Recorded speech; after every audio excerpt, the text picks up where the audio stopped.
As the 2024 members of the District Council elections in Meghalaya draw nearer, political parties are actively engaged in the process of candidate selection. Pynshngain N Syiem, the working president of the Meghalaya Pradesh Congress Committee and also deputy chief executive member of the KHADC, conveyed to reporters today that the Congress party holds confidence in its candidate pool for the 2024 MDC elections. He emphasized that the party benefits from a substantial reserve of potential candidates thanks to the dedicated members operating at various organizational levels across Meghalaya. Election MDC but MP ru nakalang jungi ka Congress Party na margadi ka National Party ka bangila ada organize rupa wat la ramdon election ru idon ki District Congress Committee idon ki Block Congress Committee idon ki primary unit haki level jungi sitong baper idon ru ki Youth Congress aman lagi district aman lagi unit idon ru ki Mahila Congress aman lagi district aman lagi unit nakalang jungi ngim tadon jingi kan banikan jingi day election kasulong ba in haban shu get up kandiat nakabentar ka MP election bar MDC election nakalang ka Congress Party jungi dia mo ka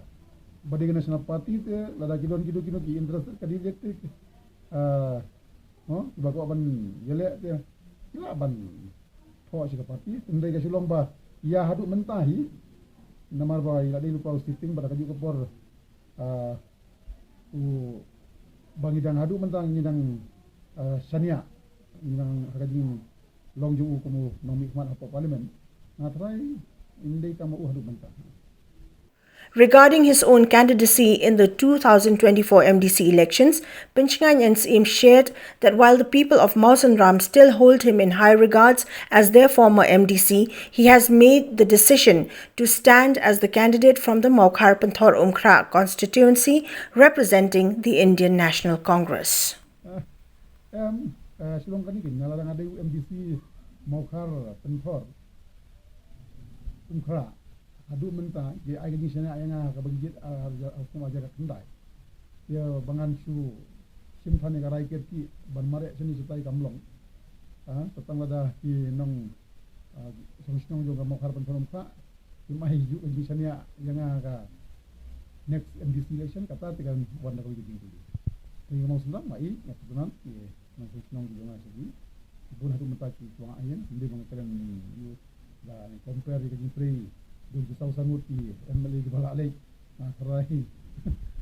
rai physically ki border hat tapo mau sendam during my time tapi kerana ka PhD subdivision apa mau sendam during my time tapi kerana ka school JNB mau sendam during my time tapi kerana bagi tray construct ka building ke bahaya ngiok mensuara tadi ka asam type ka block building ni mentah ka RCC building so beautiful tapi ya keren ya ki skim mau sendam tadi ya port juga tapi ya keren ya ki business dispensary ke port juga tapi ya keren ya ki babun gitu ki skim ADB regede berti school mau sendam high school district penusau secondary school tadi ke port juga nata tahu kada hibu pai ba ko ban ban thai tende ke silong ba yang aman ta karong tu early namar ba ngan ham ban sanya iswa ki mungkin song jengka Maukhar Panthor